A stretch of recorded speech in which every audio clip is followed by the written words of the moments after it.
Bismillahirrahmanirrahim. Assalamualaikum warahmatullahi wabarakatuh. Hamdan salaman amma ba'du. Segala puji bagi Allah Subhanahu wa taala, Tuhan semesta alam. Salawat dan salam kita haturkan kepada junjungan kita Nabi besar, Nabi mulia, Nabi Muhammad sallallahu alaihi wasallam. Sahabat As-Siddiqiyah TV yang dimuliakan oleh Allah Subhanahu wa taala, kembali lagi kita akan mendengarkan kisah yang luar biasa para anbiya, kisah para nabi Allah yang sungguh penuh hikmah yang bisa kita ambil pelajaran untuk kita sebagai bekal menjalani kehidupan ini. Dan pada video kali ini saya akan menceritakan sebuah kisah yang luar biasa dari Nabiullah Ilyas alaihi salam. Sahabat As-Siddiqiyah TV yang dimuliakan oleh Allah Subhanahu wa taala, Nabi Ilyas alaihi salam adalah keturunan keempat dari Nabi Harun alaihi salam. Kemarin saya bahas tentang Nabi Harun alaihi salam sebagai seorang kakak kandung dari Nabi Musa alaihi salam. Oleh karena itulah Nabi Ilyas alaihi salam juga Bani Israel, keturunan dari Nabi Yakub alaihi salam, karena ada kaitannya dengan Nabi Harun, Nabi Musa, Nabi Ishak, dan Nabi Yakub alaihi salam. Sahabat As-Siddiqiyah TV yang dimuliakan oleh Allah Subhanahu wa taala, Imam Syaukani dalam kitab Fathul Qadir menyatakan bahwa Nabi Ilyas alaihi salam diutus oleh Allah Subhanahu wa taala dan diangkat menjadi seorang rasul.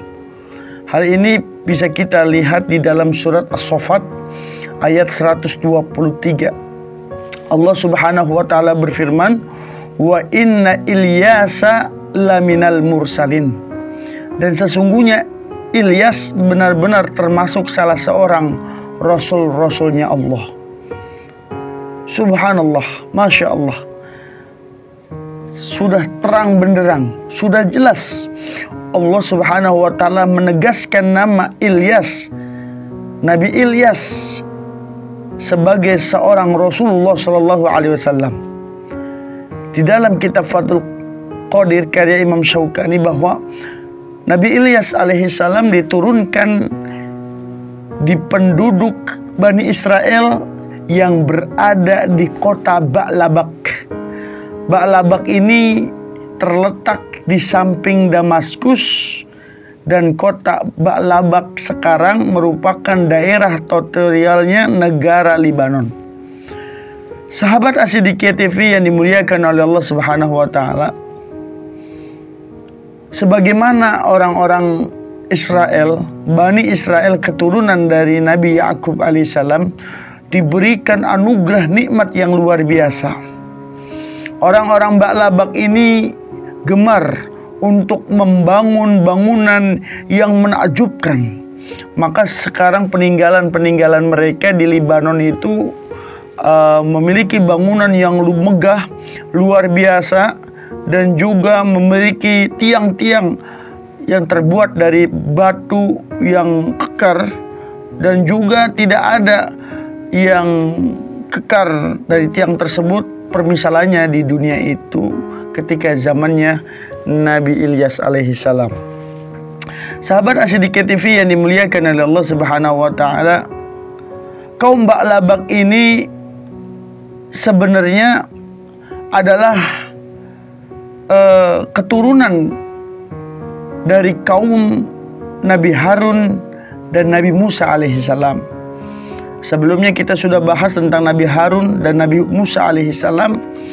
Mereka itu berdakwah kepada Raja Fir'aun, kemudian mereka berhijrah meninggalkan meninggalkan negeri Mesir karena Fir'aun tidak mau mengikuti ajaran dari Nabi Musa dan Nabi Harun.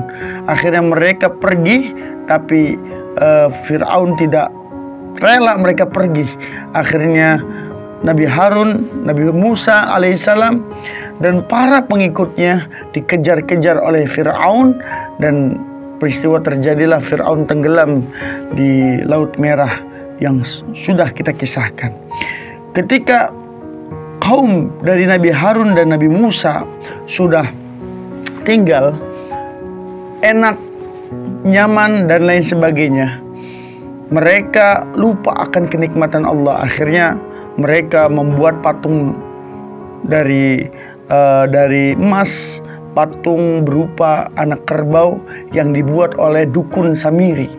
Dukun Samiri ini adalah dukunnya zaman Fir'aun dan bertobat mengikuti Nabi Musa dan Nabi Harun, tetapi pertaubatannya hanya sebentar. Jadi tobat, yaitu kemarin tobat, sekarang maksiat, begitulah intinya. Sahabat As-Siddiqiyah TV yang dimuliakan oleh Allah Subhanahu wa taala, gen penyembah berhala ini mulai terasa di keturunan Bani Israel. Ketika itu diawali dengan Samiri tersebut. Akhirnya 4 keturunan dari Nabi Harun, diutuslah Nabi Ilyas kepada Bani Israel yang ada di Ba'labak itu, di Libanon. Kemudian mereka, orang Ba'labak ini justru tidak menyembah kepada Tuhan dari Nabi Musa dan Nabi Harun. Justru mereka malah mengikuti Samiri. Memang ini godaan syaitan yang terkutuk. Syaitan terkutuk itu selalu membisikkan ke telinga manusia dengan berbagai cara, sehingga banyak orang yang tersesat, menyesatkan. Sehingga sesuai dengan firman Allah Subhanahu wa taala, atad'una ba'lan wa tadaruna ahsanal khaliqin. Patutkah kamu menyembah Ba'lan dan kamu tinggalkan sebaik-baik pencipta? Ini firman Allah Subhanahu wa taala di dalam surat As-Saffat ayat 125. Jadi Tuhannya orang Ba'labak di zaman Nabi Ilyas alaihissalam disebut dengan, di dalam Al-Quran itu Ba'lan. Ba'lan itu nama patung berhala yang disembah oleh kaum Nabi Ilyas alaihissalam. Oleh karena itulah nama kampung atau nama daerah disebut Ba'labak, satu akar dari kata nama berhalanya yaitu Ba'lan, jadi Ba'labak. Sahabat As-Siddiqiyah TV yang dimuliakan oleh Allah Subhanahu wa taala, akhirnya Allah Subhanahu wa taala mengutus seorang Rasulullah yaitu Nabi Ilyas alaihissalam. Seperti kebanyakan para anbiya yang lainnya, bahwa Nabi Ilyas menyuruh 2 hal kepada kaum Ba'labak, yaitu juga keturunan dari Bani Israel. Nabi Ilyas alaihissalam menyeru kepada 2 hal. Yang pertama, Nabi Ilyas menyeru kaumnya untuk bertakwa. Hal ini disesuaikan dengan firman Allah Subhanahu wa taala yang berbunyi, idz qala liqaumihi alla tattaqun. Ingatlah ketika ia Nabi Ilyas alaihissalam berkata kepada kaumnya, mengapa kamu tidak bertakwa? Al-Quran surat As-Saffat ayat 124. Jadi Nabi Ilyas alaihissalam mempertanyakan takwanya kaum Ba'labak. Kenapa kamu tidak bertakwa kepada Allah Subhanahu wa taala? Harusnya manusia itu takut kepada Sang Pencipta, bukan takut kepada berhala-berhala, patung-patung yang diukir sendiri, yang dibuat oleh tangan-tangan manusia sendiri, nggak bernyawa, bahkan dia nggak punya otak, nggak bisa berjalan, nggak bisa berbicara. Kenapa takut kepada berhala? Kenapa menyembah berhala? Bukan takut kepada Allah Subhanahu wa taala, Sang Pencipta. Sahabat As-Siddiqiyah TV yang dimuliakan oleh Allah Subhanahu wa taala, ini adalah seruan dari seluruh para anbiya, dari Nabi Adam alaihissalam sampai baginda Rasulullah sallallahu alaihi wasallam, yaitu seruan untuk bertakwa kepada Allah Subhanahu wa taala. Karena Allah Subhanahu wa taala sudah berfirman, "Inna akramakum 'indallahi atqakum." Sesungguhnya orang yang mulia, yang paling mulia di sisi Allah adalah orang yang bertakwa. Maka alhamdulillah, kita harus bersyukur kepada Allah Subhanahu wa taala. Allah menghadirkan kepada kita bulan suci Ramadan, yang memang tujuan utama dari kita berpuasa di bulan suci Ramadan adalah mencapai derajat takwa. Hal itu bisa kita baca di surat Al-Baqarah ayat 183. Ya ayyuhalladzina amanu kutiba alaikumusiyam kama kutiba alal ladzina min qablikum la'allakum tattaqun. Jadi kita diwajibkan berpuasa untuk menggapai derajat takwa kepada Allah Subhanahu wa taala. Apa itu takwa? Takwa. Apa itu takwa? Takwa itu menurut bahasa artinya memelihara. Maksudnya memelihara kita dari segala apa yang Allah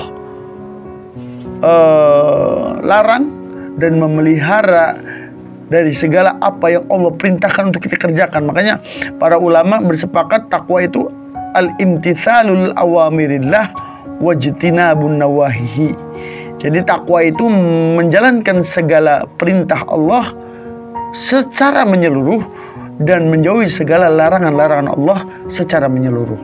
Maka nasihat dari Nabi Ilyas alaihissalam kepada kaumnya, kaum Ba'labak, yaitu senantiasa untuk bertakwa kepada Allah Subhanahu wa taala. Kemudian yang kedua, seruan Nabi Ilyas kepada kaumnya agar kaumnya itu mentauhidkan Allah Subhanahu wa taala.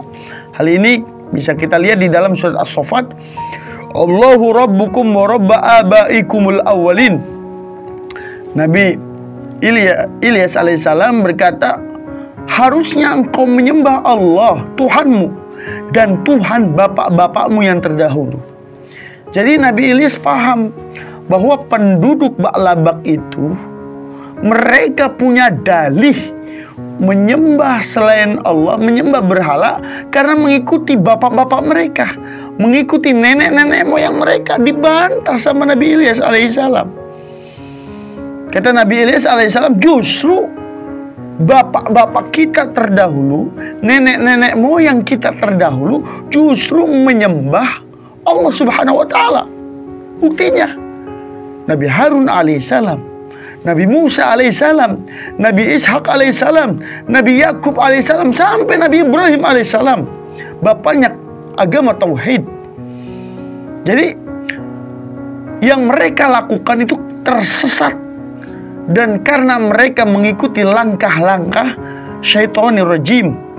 Makanya sahabat As-Siddiqiyah TV yang dimuliakan oleh Allah Subhanahu wa taala, ya, bahwa dari zaman terdahulu, dari zaman Nabi Adam alaihissalam sampai baginda Nabi Shallallahu alaihi wasallam, bahwa kita itu adalah mentauhidkan Allah, mengesahkan Allah Subhanahu wa taala. Jangan sampai kita menyembah selain kepada Allah. Harus kita menyembah hanya kepada Allah. Tinggalkanlah berhala-berhala, atau tinggalkan sesembahan selain Allah Subhanahu wa taala. Sahabat As-Siddiqiyah TV yang dimuliakan oleh Allah Subhanahu wa taala, setiap ajakan kebaikan, setiap dakwah pasti banyak rintangan dan cobaan. Begitupun dengan Nabi Ilyas alaihissalam. Nabi Ilyas alaihissalam mendapatkan cemooh dari Bani Israel, kaum Ba'labak. Ya, mereka menyatakan bahwa mereka menolak ajakan dari Nabi Ilyas alaihissalam. Bahkan di dalam surat As-Saffat ayat 127 digambarkan, fakadzabu fa innahum lamuhdurun.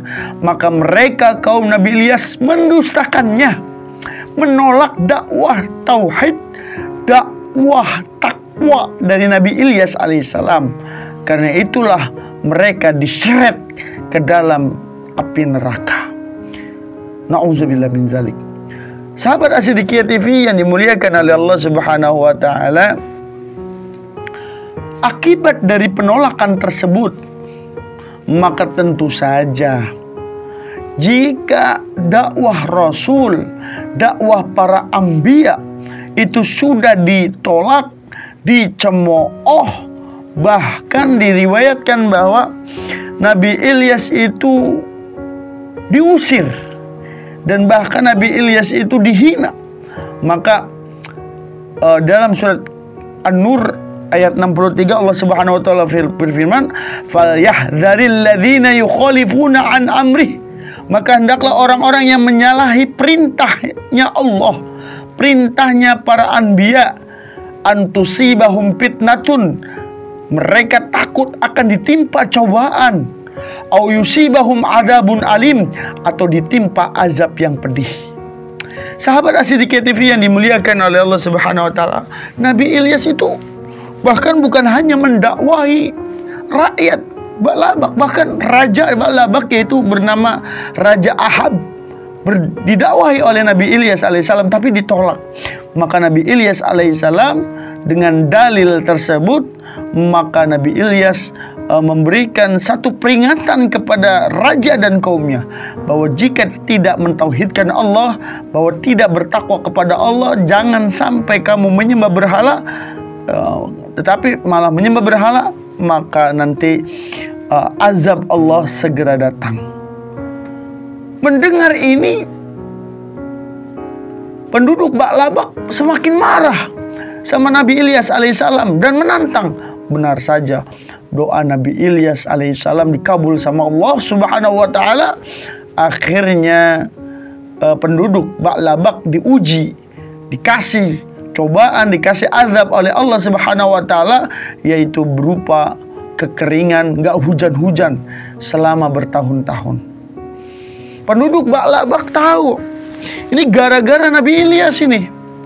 Gara-gara Nabi Ilyas, gara-gara kedatangan Nabi Ilyas, ayo kita usir, kita bunuh saja Nabi Ilyas alaihissalam. Akhirnya Nabi Ilyas alaihissalam tahu bahwa kaum Ba'labak, kaumnya yaitu dari bangsa Bani Israel, itu mau membunuhnya. Akhirnya Nabi Ilyas alaihissalam pergi dari desa Ba'labak atau daerah Ba'labak tersebut. Dalam persembunyiannya, di dalam tafsir Ibnu Katsir, bahwa Nabi Ilyas terpaksa selalu berpindah-pindah tempat. Kadang di rumah kaumnya, di rumah kaum yang mengikuti Nabi Ilyas, kadang di gua, kadang di mana. Pokoknya Nabi Ilyas selalu berpindah-pindah tempat. Karena Nabi Ilyas alaihissalam dikejar-kejar sama Raja Ahab dan para pengikutnya, ingin membunuh Nabi Ilyas alaihissalam. Pada suatu hari Nabi Ilyas datang dan pergi sesuai dengan petunjuk Allah Subhanahu wa taala, dan Nabi Ilyas menemukan satu rumah di gurun pasir. Nabi Ilyas mengucapkan salam di rumah tersebut, "Assalamualaikum." Dijawab, "Waalaikumsalam." Ada seorang perempuan paruh baya mempersilahkan Nabi Ilyas untuk masuk. Nabi Ilyas minta izin kepada penghuninya, seorang wanita paruh baya tersebut, untuk bersembunyi. Diperbolehkan karena ini orang baik. Nah, di sahabat As-Siddiqiyah TV yang dimuliakan oleh Allah, di dalam rumah tersebut ada anak dari perempuan yang paruh baya ini, anak muda yang sedang sakit parah. Kemudian karena Nabi Ilyas alaihissalam berhutang budi dengan perempuan ini, karena sudah memberikan rumah atau memberikan tempat untuk bersembunyi, maka Nabi Ilyas alaihissalam berdoa untuk kesembuhan dari pemuda yang sedang sakit, dari anak perempuan paruh baya tersebut. Akhirnya berdoa, akhirnya Nabi Ilyas alaihissalam doanya dikabul. Akhirnya pemuda tersebut sembuh dari penyakitnya. Karena keajaiban tersebut, mujizat tersebut, salah satu mujizat dari Nabi Ilyas adalah bisa menyembuhkan orang yang sedang sakit parah. Akhirnya pemuda tersebut menjadi anak murid dari Nabi Ilyas alaihissalam. Bahkan Nabi Ilyas sangat sayang kepada anak muda tersebut, sehingga Nabi Ilyas alaihissalam mengangkat anak tersebut menjadi anak angkatnya. Pemirsa, sahabat As-Siddiqiyah TV tahu tidak siapa pemuda tersebut? Pemuda tersebut bernama Nabi Ilyasa alaihi salam. Jadi Nabi Ilyas adalah guru dari Nabi Ilyasa. Dan Nabi Ilyasa tersebut diangkat menjadi seorang anak. Dan Nabi Ilyasa ternyata Allah subhanahu wa ta'ala angkat juga sebagai Rasulnya Allah subhanahu wa ta'ala. Dan berdakwah bersama Nabi Ilyas di kaum Ba'labak tersebut. Akhirnya sahabat As-Siddiqiyah TV yang dimuliakan oleh Allah subhanahu wa ta'ala, Nabi Ilyas dan Nabi Ilyasa pergi ke kaum Ba'labak berdakwah. Ternyata memang kaum Ba'labak sedang menunggu Nabi Ilyas. Mereka sudah kekeringan. Udah hampir 3 tahun mereka kekeringan, sampai hewan-hewan ternak pada mati, sawah-sawah hancur. Kemudian mereka nggak punya sumber makanan lagi karena memang sudah kering kerontang. Kemudian mereka memohon, wahai Ilyas, berdoa Allah semoga bisa menurunkan hujan untuk kami, untuk ternak-ternak kami. Kami sudah sengsara. Begitu keluhan daripada kaum Ba'labak ketika itu. Tapi Nabi Ilyas alaihissalam punya syarat. Syarat yang pertama bahwa engkau harus mengikuti ajaranku. Ya, nggak apa-apa. Karena memang ingin supaya diangkat azabnya dari Allah subhanahu wa ta'ala. Yang kedua, engkau harus menghancurkan berhala-berhala tersebut. Akhirnya mereka mengikuti perintah dari Nabi Ilyas alaihissalam. Akhirnya semua patung-patung dihancurkan dan Nabi Ilyas berdoa untuk diturunkan hujan. Akhirnya hujanlah terjadi. Pemirsa, sahabat As-Siddiqiyah TV yang dimuliakan oleh Allah subhanahu wa ta'ala, setelah Bani Israel atau kaum Ba'labak ini, keturunan dari Nabi Yakub alaihissalam, ini sudah mendapatkan kenikmatan, diangkat azabnya oleh Allah subhanahu wa ta'ala. Ternyata mereka mengingkari. Hanya sebagian kecil yang mengikuti Nabi Ilyas alaihissalam, mereka mengingkari lagi. Akhirnya Nabi Ilyas, Nabi Ilyasa dan para pengikut yang kecil, yang sedikit tersebut, mereka pergi dari kampung tersebut. Dan na'udzubillah, Ba'labak kembali ditimpa azab kekeringan. Dan disitulah Ba'labak sudah tinggal kenangan. Sahabat As-Siddiqiyah TV yang dimuliakan oleh Allah subhanahu wa ta'ala, apa hikmah yang bisa kita petik dari kisah Nabi Ilyas alaihissalam? Hikmah yang pertama, bahwa ketakwaan, keimanan, ketauhidan kita kepada Allah sebanding lurus dengan keberkahan rizki yang Allah berikan. Hal ini sudah ditegaskan di dalam Al-Quran, walau anna ahlal qura amanu wattaqau lafatahna alaihim barakatim minas sama'i wal ard. Dan sekiranya penduduk negeri mana saja, apalagi Indonesia, seandainya sekiranya penduduk negeri beriman dan bertakwa, pasti kami akan melimpahkan kepada mereka berkah. Maksudnya berkah ini apa?